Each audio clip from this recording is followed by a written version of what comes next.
Alors voilà, aujourd'hui j'aborde avec vous la question du fil. Donc cette question semble vous passionner puisque j'ai reçu énormément de questions sur le fil, donc c'est très bien. Ça justifie d'autant plus cette IGTV. Du coup là aujourd'hui je vais vous expliquer le fil, mais dans une optique d'utilisation, pas dans une optique d'expertise. Donc je vais vous expliquer d'abord comment est-ce qu'on fait pour reconnaître un bon fil, puisque c'est essentiel pour coudre. Si vous utilisez un fil de mauvaise qualité pour coudre et assembler vos projets, tôt ou tard vous allez finir par le payer. Soit vous allez avoir le fil qui casse tout le temps quand vous êtes en train de coudre, soit vous allez avoir le fil qui se désagrège au fur et à mesure des lavages, ou par exemple quand vous allez porter votre projet, si c'est un vêtement, quand vous allez le porter et que vous allez solliciter les coutures, le fil étant de mauvaise qualité, la couture va craquer. Donc vraiment, j'insiste sur la qualité des aiguilles et aussi sur la qualité du fil. C'est un gage de réussite et de durabilité de vos projets. Alors, comment est-ce qu'on reconnaît un fil de qualité? Eh ben, c'est tout simple, quand on prend un fil de qualité, donc là, par exemple, nous, c'est Mettler, quand on tire, on a, j'en ai les doigts jaunes, on a une résistance, hein, donc, qui est vraiment présente lorsqu'on tire dessus.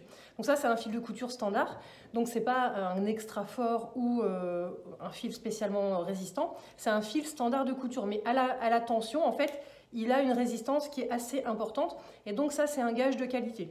Si au contraire, vous avez un fil comme ça, par exemple, qui casse en fait à la traction dès que vous tirez dessus, en fait, bon, je vous dirais, il n'y a pas photo, en fait.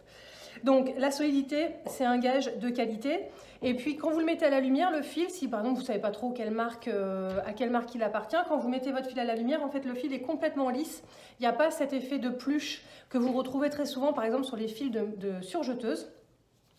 Et donc non, je sais qu'ils sont beaucoup moins chers, mais les cônes de surjeteuse sont déconseillés en couture. Donc si vous avez des grands cônes de surjeteuse, vous les utilisez à la surjeteuse, mais vous ne les mettez pas dans votre machine à coudre. Par contre, il existe des cônes de couture. Là, oui, là, il n'y a pas de problème, vous pouvez les utiliser sans souci. Donc, il existe plein de sortes de fils. Donc, tout d'abord, il y a les fils de coton. Donc, j'ai eu beaucoup de questions. Le fil de coton, quand l'utiliser, quand ne pas l'utiliser. Le fil de coton, c'est simple. Il est utilisé pour coudre les tissus chaînes et trames. Donc, par exemple, le coton, tout simplement. Et vous allez avoir un aspect beaucoup plus naturel. C'est un fil qui fait naturel. Le souci, c'est qu'il sera moins résistant qu'un fil polyester. Du coup, ça nous amène au fil polyester, qui lui peut être polyvalent, c'est-à-dire il pourra être utilisé pour coudre les matières chaînes et trames, mais aussi par exemple la maille comme le jersey, toutes les matières stretch. Donc il est plus solide. Ça, c'est pas moi qui le dis, c'est prouvé. Le fil polyester est plus résistant, il sera beaucoup plus durable dans le temps, donc il résiste mieux au lavage. Et alors, j'ai eu aussi quelques questions sur le sujet, ils ne fondent pas à la chaleur. Donc les personnes qui ont eu ce souci de fonte sous le fer à repasser, je ne sais pas ce que c'est exactement comme fil, mais un fil polyester ne fond pas puisqu'on passe parfois à la presse. Donc les presses, c'est des fers à repasser géants, qui sont encore plus chauds que les fers à repasser classiques. Et donc, si ça résiste à la presse, ça résistera à votre fer à repasser. Voilà, donc, et puis le fil polyester ne rétrécit pas au lavage. Donc, il ne déteint pas, il ne rétrécit pas, il est plus solide et il peut servir à beaucoup plus de projets, je vais dire quasiment tous, que vous aurez envie d'entreprendre. Alors, on rencontre de plus en plus souvent le fil polycoton. Donc, le polycoton, c'est quoi? C'est un fil qui a l'aspect du coton, mais qui aura un pourcentage de polyester à l'intérieur. Et donc, vous avez à la fois le rendu final du coton, donc un aspect beaucoup plus naturel, et les qualités techniques du fil polyester, puisqu'il sera beaucoup plus résistant. Voilà, donc le polycoton, c'est ça, c'est un fil moitié coton, enfin moitié, avec une partie coton, une partie polyester, avec des pourcentages, je ne les connais pas, mais voilà, à peu près kiff-kiff, et qui donc vous donne les avantages de l'un et de l'autre. J'ai eu des questions aussi sur le fil de soie. Donc le fil de soie, c'est pour coudre la soie ou toutes ces matières compliquées. Le fil de soie est extrêmement glissant. Voilà, donc ça c'est la particularité de ce fil, c'est qu'il est il est glissant et donc il va vous permettre de coudre ces matières fragiles. Voilà, donc moi je ne développe pas le sujet parce qu'on ne le vend pas au magasin, donc je ne suis pas une experte sur le fil de soie, mais je suppose que si vous vous adressez en mercerie, vous trouverez des personnes compétentes. Ensuite, on a le fil mousse. Alors le fil mousse, je vais vous le montrer. Donc c'est un fil qui est très vaporeux, qui est comme de la mousse en fait, donc il porte bien son nom. C'est un fil qui est très élastique et qui va être donc utilisé sur tout ce qui est soit les surjeteuses, soit dans la canette de votre machine à coudre. Donc dans la canette, vous le mettez, donc vous l'entourez vous-même dans la canette. Alors, je voudrais revenir sur quelque chose que j'ai dit dans une IGTV précédente, sur la tension de la canette. Donc, je vous ai dit qu'on n'y touchait pas, ou en tout cas, nous, on vous conseillait de ne pas y toucher, et que si vous vouliez le faire, je vous conseillais d'acheter un deuxième boîtier canette que vous pourrez modifier en fonction de ce que vous voulez faire. Mais donc, je voulais repréciser qu'on ne modifie la tension du boîtier canette que lorsque l'on coud avec des fils différents. C'est-à-dire, par exemple, en l'occurrence, si vous mettez un fil mousse dans votre canette et que vous cousez avec une bobine de fil standard, alors il se peut, ce n'est pas sûr, mais il se peut que modifier la tension de votre boîtier canette puisse améliorer le rendu final de votre point. Mais si vous mettez un fil, par exemple de l'extra fort, donc un gros fil dans la canette, et que vous mettez le même fil sur votre porte-bobine, si vous assemblez avec le même fil au-dessus, en dessous, on ne modifiera pas la tension de la canette. Ça, c'est important à retenir. On touche à sa tension canette uniquement quand on coud avec des fils différents. Donc, je referme la parenthèse. Donc, le fil mousse dans la canette lorsque l'on coud ou éventuellement dans les boucleurs de la surjeteuse. Donc, c'est un fil qui est très vaporeux, qui est extensible en fait. On le voit, il permet d'avoir une certaine élasticité. Et quand on le détend, vous voyez, hop, on voit tout de suite qu'il est très plucheux, enfin très vaporeux. Donc, ce fil-là a la caractéristique d'être très doux. Et donc, si vous faites des projets vêtements qui ont un contact direct avec la peau, donc les coutures d'assemblage, donc notamment les sous-vêtements par exemple, alors utiliser le fil mousse donnera un confort de port beaucoup plus important qu'un fil standard polyester. Donc, fil mousse dans les boucleurs, pas dans les aiguilles, dans les boucleurs de la surjeteuse ou dans la canette par exemple de la machine à coudre. Ensuite, donc on a, alors celui-là, moi c'est mon préféré, donc c'est pour ça que je vais vous le présenter parce que je l'adore. Donc jusqu'à maintenant, en fait, vous aviez la possibilité de coudre vos matières extensibles, donc le jersey, le stretch, le lycra, tout ça, avec soit la surjeteuse, qui est faite pour assembler les matières extensibles, ou avec un point stretch de la machine à coudre. Le problème du point stretch, c'est que quand c'est sur l'envers, il n'y a pas de souci, mais quand vous devez faire, par exemple, une surpiqûre avec le point stretch, c'est moche. Donc, voilà le fil que je vous présente, en fait. Je ne sais pas si vous allez voir. En fait, c'est un fil qui est extensible. Vous voyez ? Et donc, avec ce fil, je sais pas, je vais me reculer, on va peut-être mieux me voir, vous voyez. Donc, avec ce fil, vous pouvez coudre avec un point droit sur la machine à coudre. Donc, ce fil, donc les fils élastiques. Alors, attention à ne pas le confondre avec le fil à smoke, donc le gros fil pour faire, enfin le gros fil, le fil circulaire pour faire des smokes. On a une taille de fil qui n'est pas du tout la même. Je ne sais pas si vous allez voir quelque chose là. Ouais. Là, on est sur une taille de fil 120, c'est-à-dire on est sur une taille de fil qui se coud avec une aiguille 80. Donc, je reviens juste après sur la taille des fils. Donc, c'est un vrai fil de couture qui vous sert à assembler vos projets.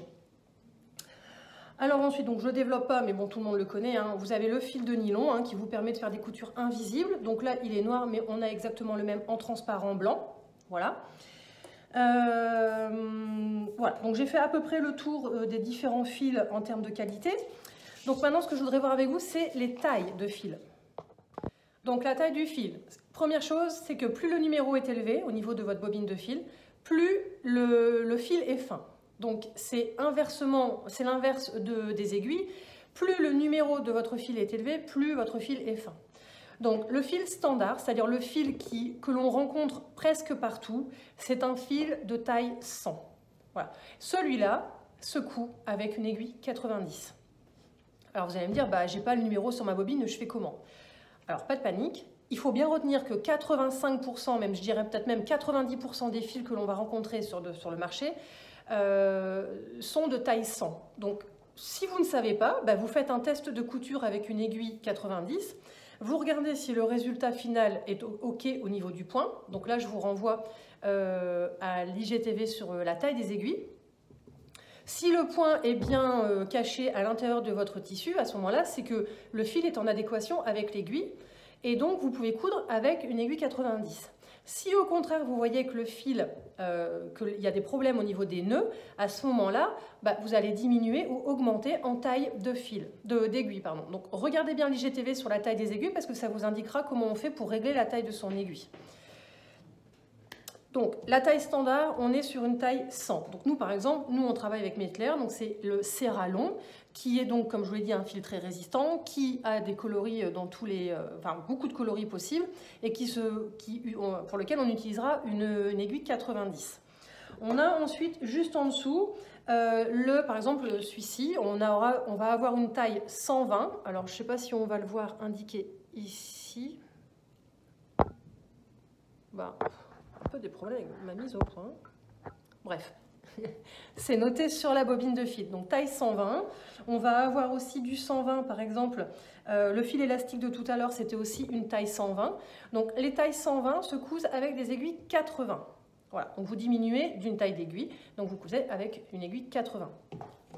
On va également avoir donc du fil 180. Alors le fil 180, je ne sais même pas si vous allez le voir, c'est un extra fin. Voilà, donc le fil 180 se coud avec une aiguille 70. C'est-à-dire que si vous n'avez pas de fil comme ça, donc on en a en deux contenances, 2000 mètres, 5000 mètres, si vous n'avez pas du fil 180, vous ne pouvez pas utiliser des aiguilles 70. Donc ça, il faut vraiment le comprendre. Retournez, encore une fois, je me répète, mais sur l'IGTV des aiguilles, parce que là, je vous explique pourquoi ça ne peut pas fonctionner. La taille de l'aiguille, c'est en fonction de la taille de votre fil et pas en fonction de l'épaisseur de votre tissu. Donc, la taille 180 au niveau du fil se coud avec une aiguille 70. Je vous referai très certainement dans la semaine prochaine un tableau récapitulatif. Ensuite, donc on va avoir parfois sur les bobines l'inscription qui va être notée. Donc vous allez avoir des inscriptions qui vont être par exemple la taille du fil, la matière, donc polyester. Donc par exemple si moi je prends donc ma bobine de fil Serralon, je vois 100% polyester, taille 100. J'ai le métrage de ma bobine, donc je suis sur du de 200 mètres. Et juste après, j'ai le numéro du coloris qui correspond à la bobine si je veux retrouver la même couleur si je n'ai pas eu assez de fil. Chez Gutermann, c'est le même système de métrage. C'est-à-dire que quand vous regardez ici, donc ça c'est pareil, j'essaierai de vous faire, parce que je sais que vous êtes nombreux à coudre avec du Gutermann, j'essaierai de vous publier ce tableau-là donc la semaine prochaine, je ferai une photocopie. Parce qu'en fait, on vous explique bien en fait ici la taille de vos bobines et à quoi est-ce que vous allez pouvoir l'assimiler. Donc, si j'essaie de résumer ce que je vous ai expliqué, il y a différentes matières en fait au niveau des fils. Si vous voulez un fil pour quasiment tout coudre, il faut vous diriger vers du polyester. Vous allez gagner en résistance et en durabilité au niveau de vos projets. La taille de votre fil, la taille standard, c'est une taille 100 et c'est 90%, oui, à peu près 90% des bobines sur le marché. Donc quand vous avez dans une panière de fils, on a tout ça en tant que couturière, on a une boîte où on a tout plein de fils de marques différentes, d'origines différentes. 90% des fils que vous allez trouver là-dedans, ce sont des tailles 100 et donc qui se cousent avec une aiguille de 90. Donc si vous n'avez pas l'indication sur la bobine de fil, vous testez avec une aiguille 90. Attention, les indications sur les bobines coton ne sont pas les mêmes. Donc, confondez pas ce que je vous ai expliqué. Pour le fil de coton, la façon d'indiquer les métrages et l'épaisseur du fil n'est pas la même. Donc, moi, là, je vous parle uniquement des fils polyester. Taille 100 égale aiguille 90. On essaye, on fait un test. On regarde si ça fonctionne au niveau de la couture. Si ça ne fonctionne pas, c'est qu'on n'a pas mis la bonne aiguille par rapport à son fil. Voilà, donc moi je crois que j'ai fait le tour de tout ce que j'avais à vous dire. Je vais faire le tour de toutes les questions qu'on m'a posées là, parce que j'en ai reçu pas mal, comme ça au moins toutes celles qui m'ont posé une question, vous aurez la réponse.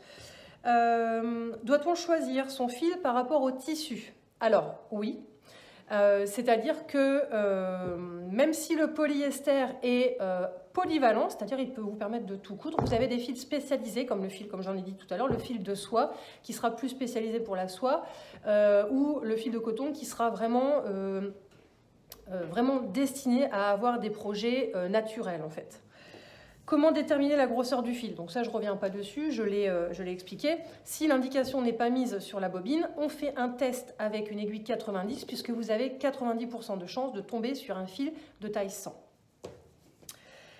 Quels fils sont les plus solides? Donc ça, c'est les fils polyester. Mais vous avez également, donc ça, j'en ai pas parlé, mais je peux l'aborder maintenant. On va avoir, par exemple, l'extra fort. Donc l'extra fort chez Mettler, il est en taille 36. Et vous avez le fil pour boutonnière qui est encore plus épais puisqu'il est en taille 30. Donc là, on est vraiment sur des gros fils. Oui, on est vraiment sur un gros fil. Et donc, l'extra fort de chez Mettler se coud avec une aiguille 120. Pas en dessous, sinon vous allez avoir des soucis au niveau de vos points. Donc les aiguilles 120, c'est quand même des grosses aiguilles. Hein. Donc l'extra fort, pourquoi faire? Par exemple, vous avez des sacs à faire, des simili-cuirs, ou si vous voulez faire des surpiqûres sur du jean, vous pouvez utiliser ce fil-là. Par contre, bizarrement, il n'y a pas d'aiguille 120 en jean. Vous devrez utiliser une aiguille universelle puisqu'il n'y a pas de taille 120 au niveau des aiguilles jean chez Schmetz, par exemple. La marque de fil. Donc nous, on a deux magasins, donc un à Metz, un à Lille. À Metz, on travaille avec Mettler et à Metz, en fait, on travaille avec Gutermann. Voilà. Donc nous, c'est les deux marques que l'on plébiscite. Après, il y en a d'autres, donc n'hésitez pas à faire des tests. Vous vous rendrez compte tout de suite par vous-même de la solidité du fil en faisant le test de la résistance. Où trouver des fils d'épaisseur différentes? Chez nous, voilà. Quel fil pour un jersey, pour un jean? Alors donc ça, je l'ai expliqué. Donc le fil pour un jersey, vous pouvez soit utiliser le fil élastique et donc à ce moment-là, vous pouvez faire avec un point droit, ou alors vous utilisez le point stretch de votre machine. Et pour un jean, alors ça, je ne l'ai pas expliqué, mais par exemple pour un jean, on veut souvent avoir le phénomène de gros points, mais on n'a pas de gros fil et surtout on n'a pas l'aiguille adaptée. Donc ce que vous pouvez faire, c'est que vous pouvez prendre un fil classique, comme ça, un fil donc, qui se coud avec une aiguille 90. Et vous pouvez tripler votre point sur les machines aujourd'hui, sur les machines récentes, enfin récentes depuis quelques années maintenant. Vous regarderez, vous avez donc par exemple chez Pfaff, c'est un point droit mais qui est comme si on avait utilisé un feutre gras, c'est-à-dire que vous avez les points qui sont un peu en relief sur la plaquette de vos points. Vous avez comme un point droit, mais on a l'impression qu'il a été grossi. Sur Pfaff, pas sur Pfaff, sur Brother par exemple, c'est 3 coutures parallèles. Vous avez un point qui est 3 coutures parallèles. C'est ce point-là, le triple point. Et le triple point, en fait, vous permet de faire passer votre aiguille 3 fois sur le même point et ça vous crée un point en relief qui donne l'illusion d'avoir cousu avec un gros fil sans en avoir et sans avoir dû changer votre aiguille. Donc même si vous n'avez pas de gros fil dans votre boîte à fil, vous pouvez très bien faire comme si vous aviez un gros fil en cousant avec une aiguille 90, avec un fil standard, mais en triplant votre point. Alors les fils de cône polyester sont-ils fins ou épais? Alors il y a cône et cône, hein. Attention. Hein. Donc les cônes de polyester pour le surjet que nous on utilise, ce sont des cônes de Mettler, qui sont donc des fils de très bonne qualité. Il existe des cônes de surjeteuse polyester. Vous voyez que le fil pluche, le fil casse tout de suite. C'est des fils qui sont des fils de moins bonne qualité. Donc, nous, on travaille avec un fil... on conseille de prendre un fil très fin pour surjeter. Donc là, pour le surjet, donc on a un taille 180. Et donc, ça vous permet d'avoir des surjets très discrets. Et avec un fil de qualité, c'est quand même résistant. Peut-on prendre un cône de surjet pour coudre? Alors, nous, on le déconseille, hein, carrément. On déconseille vraiment de faire ça.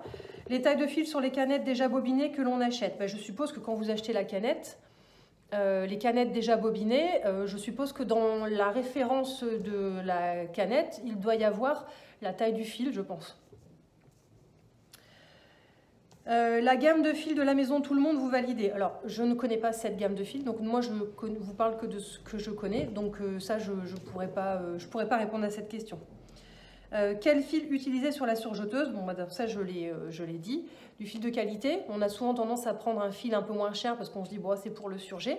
Mais si vous voulez que votre surjet tienne au lavage, dure dans le temps, utilisez un fil de qualité pour surjeter. Vous n'êtes pas obligé d'acheter 4 cônes. Hein. Vous pouvez très bien prendre 2 cônes. Vous les mettez au niveau des boucleurs parce que c'est les boucleurs qui mangent le plus en termes de fil.